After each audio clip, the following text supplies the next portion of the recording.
भाई JVM auto को analyse करेंगे आज ध्यान से। ठीक है, तो ध्यान से देखना हर एक चीज़ को। तो जो इसमें शेयर में अच्छी खासी तेजी आई है, उसके बाद में ये लगातार यहाँ से भागा है। और जो इसका शॉर्ट टर्म में टारगेट है वो कुछ बन रहा है 824.90 का। ठीक है। और उसके बाद में हम यहाँ पर देखें तो स्टॉक ऊपर से कितना टूटा हुआ है, क्योंकि ऊपर से टूटा हुआ है उससे ज़्यादा जानकारी मिलेगी। ऊपर से हम पकड़ के लाते हैं नीचे और यहाँ से देखते हैं तो टोटल 60% टूटने के बाद में इसने यहाँ पर चलना स्टार्ट किया है। 60% टूटने के बाद ये 46% अप आ चुका है, मतलब कि ये अच्छा खासा रैली दिखा रहा है। उससे पहले अगर पीछे का देखें तो इसमें अच्छी खासी रैली आई थी 2021 से। उससे पहले ये एक ही रेंज में घूमता था, उसके बाद में ये सीधा 60 रुपये से 30 रुपये 60 100 रुपये से सीधा ये 1000 रुपये हो गया था, 10 गुना। उसके बाद में ये गिरावट आनी लाजमी है एक साल के में। ठीक है। यहाँ पर उसके बाद में हम एक बार फाइनेंशियल पे चलते हैं जिसकी हमें अंडरस्टैंडिंग हो, तो हम डायरेक्ट पीएर्स पे चलते हैं। मैंने ये आपके लिए रेशो करे हुए हैं। तो ये जो इंडस्ट्री में है वो ये बोर्स जेवी मोटो है वो है 8वें नंबर पे। और ये फर्स्ट नंबर पे बोर्स वगैरह।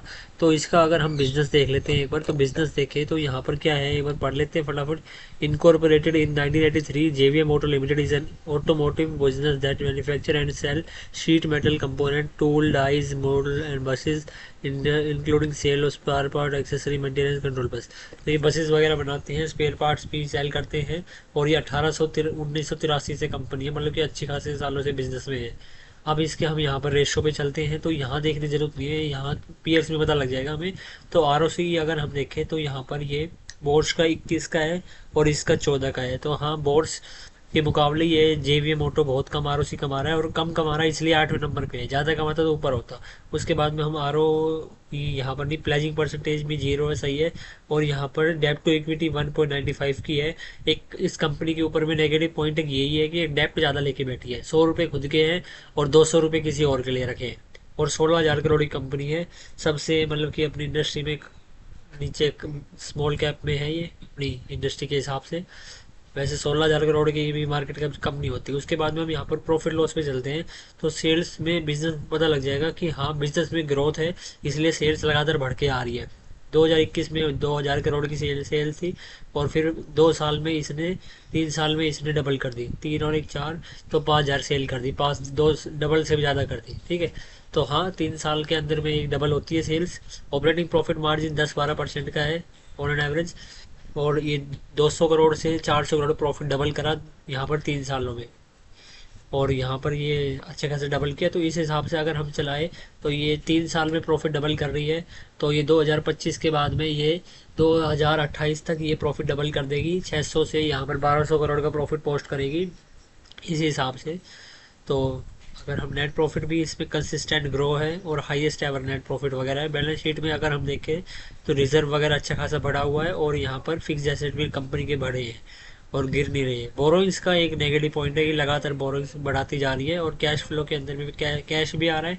बट एक 2022 में ही गया था, बट हाँ पास है इसमें भी।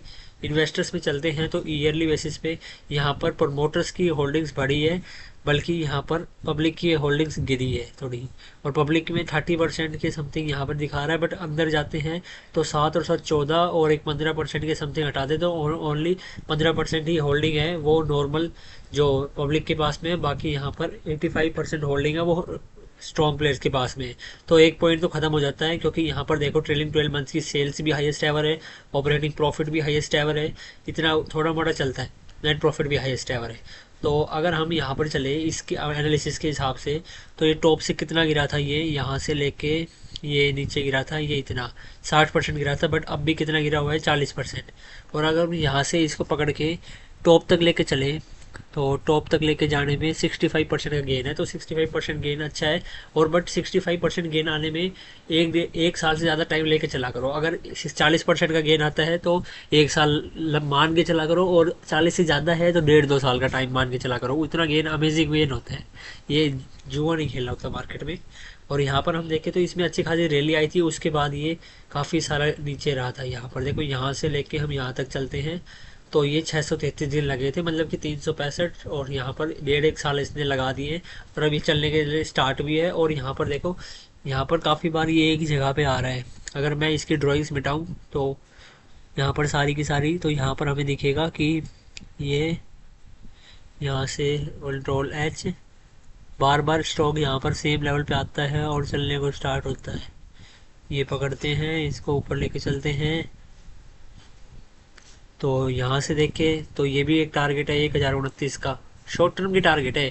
बट आप ये लगा लो कि गारंटी मैं ये दे सकता हूँ कि जो ये टारगेट है वो कहाँ से उसने स्टार्ट किया था, 1 मिनट यहाँ पर पकड़ के, जो ये टारगेट है ना ये वाला तो अचीव होएगा ही होएगा। यहाँ पर गिरा भागा था 822 के समथिंग का टारगेट जल्दी अचीव होगा, ये देख लेना तुम मैं क्या कह रहा हूँ, 822.45 का। उसके बाद में ऊपर का भी अचीव होगा। और कंपनी को अगर लॉन्ग यहाँ पर लाइफ टाइम के लिए भी होल्ड करते हो तो कोई ख़राब बात नहीं है, बिकॉज यहाँ पर नंबर वगैरह हाईएस्ट एवर है और अच्छी खासी कंपनी है। ठीक है, तो चैनल को सब्सक्राइब कर लेना और गोदी यूट्यूबर्स को भगाना है। पहले गोदी मीडिया थी, अब गोदी यूट्यूबर्स भी आ गए हैं जो फाइनेंस की बेहिसाब की नॉलेज देते हैं, कुछ आता नहीं है, बस कुछ भी डराते हैं, कुछ भी बोलते रहते हैं, नहीं मतलब मेरे को अब क्या बोलूँ मैं उनको, और पब्लिक का लॉस होता है।